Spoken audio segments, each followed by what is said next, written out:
Welcome everyone, I am your host Lex Black. You're on my channel, Midnight Music and Culture, and this is Midnight Essay number 2. The work knows before you do. Here's something that sounds obvious until you really sit with it.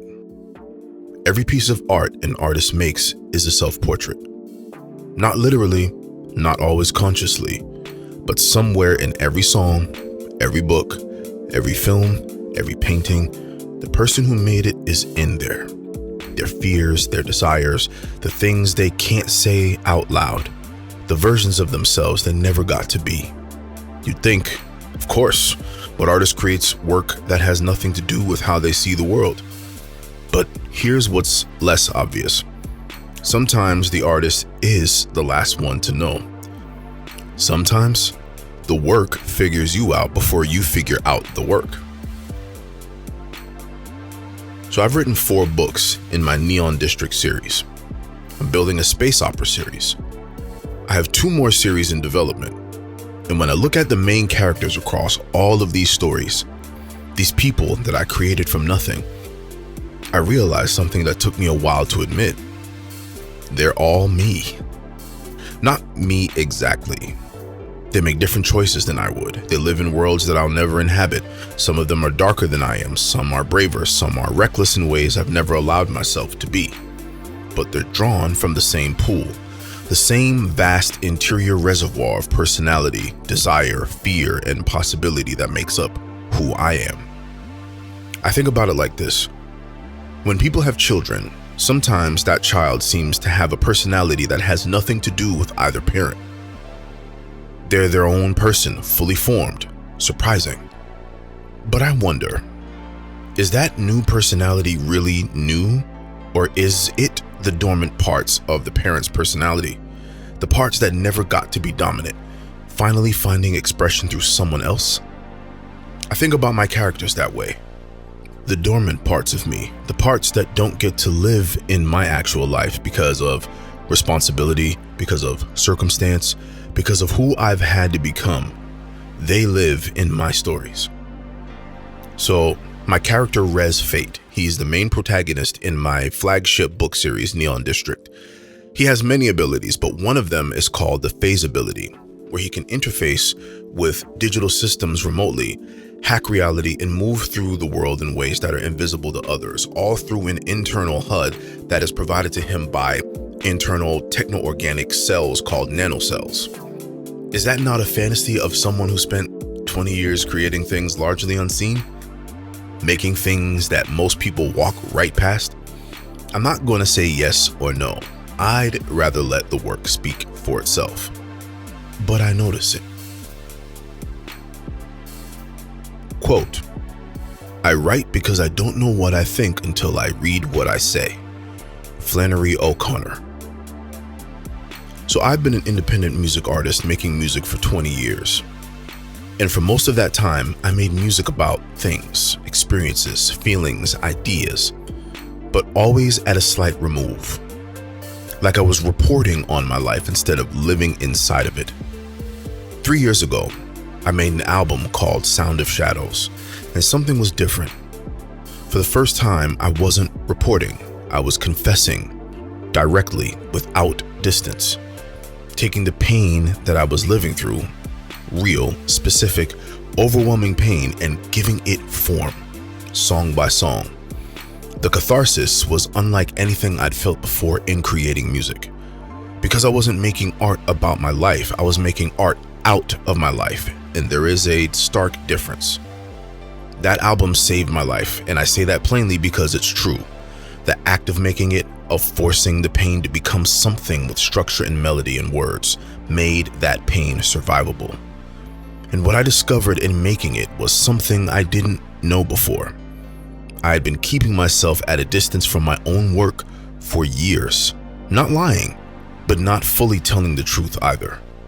The work knew before I did. It was waiting for me to catch up. Quote, rap is therapy.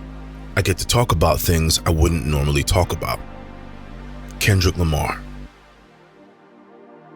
So I'm an avid reader, an audiobook listener mostly, And I've developed a habit over the years of listening to a book, not just for the story, but for the author underneath said story.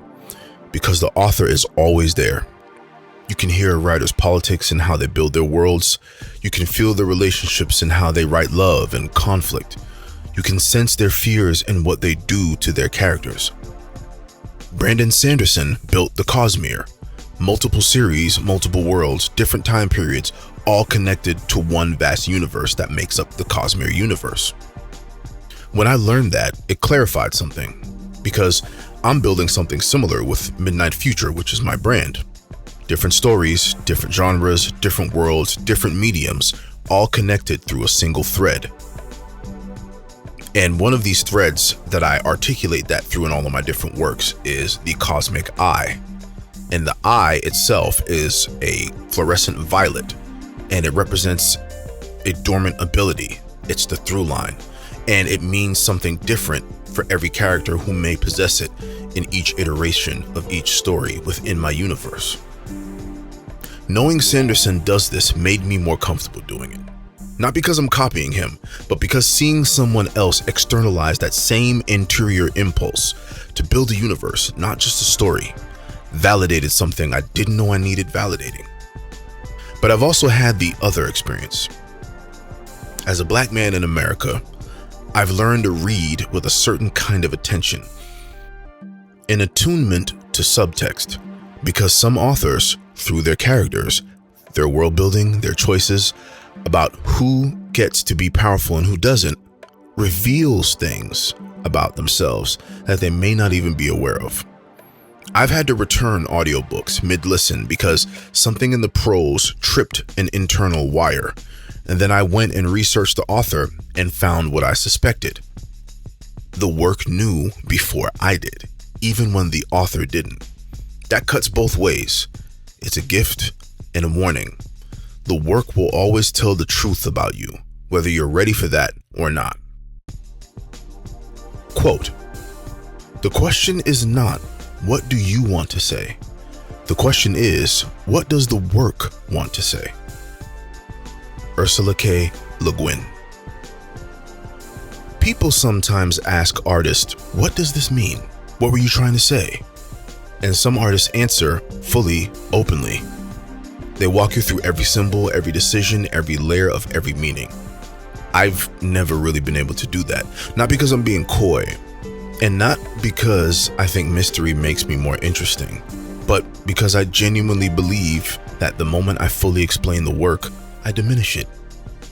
The work exists in a space between what I meant and what you receive. That space right there is sacred. It belongs to the both of us.